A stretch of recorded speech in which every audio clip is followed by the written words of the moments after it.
Dans cette vidéo, je vais une fois de plus vous parler de sécurité. Décidément, ça n'arrête pas. Et que voulez-vous? C'est un peu notre passion, un petit peu notre culture aussi en informatique. On a besoin d'éléments et de contexte de sécurité. Et à ce titre-là, nous allons nous rendre le 20 octobre sur une invitation de Pacte PME et de la DRSD, la Direction du Renseignement et de la Sécurité de la Défense.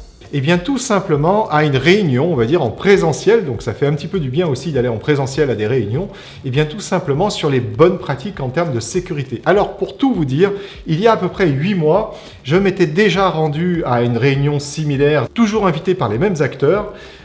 J'avais fait un petit peu de film, j'ai fait beaucoup de photos de tout un tas de slides qu'on nous présentait, et puis bien malheureusement, on va dire qu'à la sortie, j'ai été attendu par un commandant, je ne veux pas vous donner son nom évidemment, qui entre autres animait cette réunion et m'a dit Monsieur Cuniera, vous avez pris beaucoup de photos, c'est pourquoi? Voilà. Bon, alors je lui ai expliqué qu'en gros on avait une société d'informatique et que c'était pour former entre autres notre personnel et puis aussi éventuellement, pourquoi pas vous faire une petite vidéo.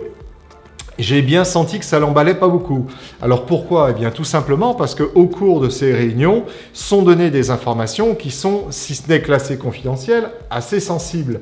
Alors pour aborder le sujet sans trop divulguer d'informations, je vous dirais que bien évidemment, la DRSD classe certaines informations sensibles parce qu'on parle d'État, on parle de cybercriminalité qui sont plus ou moins soutenues par des États qui sont plus ou moins nos alliés. Donc c'est toujours un petit peu délicat d'avoir ce genre d'informations relayées sur les réseaux et bien évidemment ils cherchent un petit peu à contrôler la diffusion de ces infos. Alors donc nous allons nous rendre le mercredi 20 octobre à la 2e ou 3e édition de ce séminaire et bien tout simplement pour aller voir les informations qui auraient été mises à jour car la sécurité, il y a une chose qui est très claire, c'est que vous n'en savez jamais assez. Il y a toujours vos pairs qui sont là en capacité tout simplement de vous donner plus d'informations et de vous donner un petit peu les dernières tendances. Et dans notre métier, se tenir informé, c'est essentiel, tout simplement pour pouvoir protéger vos données demain, pour pouvoir protéger vos systèmes d'information et être toujours un petit peu en avance, ou en tout cas au moins avec son temps, sur les techniques à mettre en œuvre pour parer à tous ces ransomware, toutes ces tentatives d'intrusion dans les réseaux ou de piratage, de détournement d'objets aujourd'hui comme on peut avoir avec des attaques sur des points d'accès Wi-Fi, des attaques sur de l'IoT, des attaques sur... Bref, tout ce qui concerne un petit peu aujourd'hui notre nouveau quotidien. Voilà. Alors dans cette brève, c'était le sujet que je voulais aborder avec vous.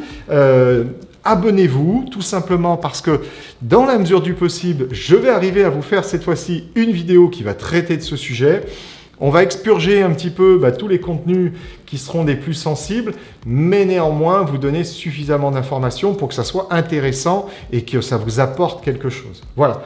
Et bien sur ce, je vais vous souhaiter une bonne journée, un bon week-end, une bonne semaine, je ne sais pas. Ça dépendra quand est-ce que vous regarderez cette vidéo, mais quoi qu'il en soit, prenez soin de vous et prenez soin de vos données avec une bonne sauvegarde, un outil de chiffrement. Bref, vous connaissez la chanson. Allez, à très bientôt.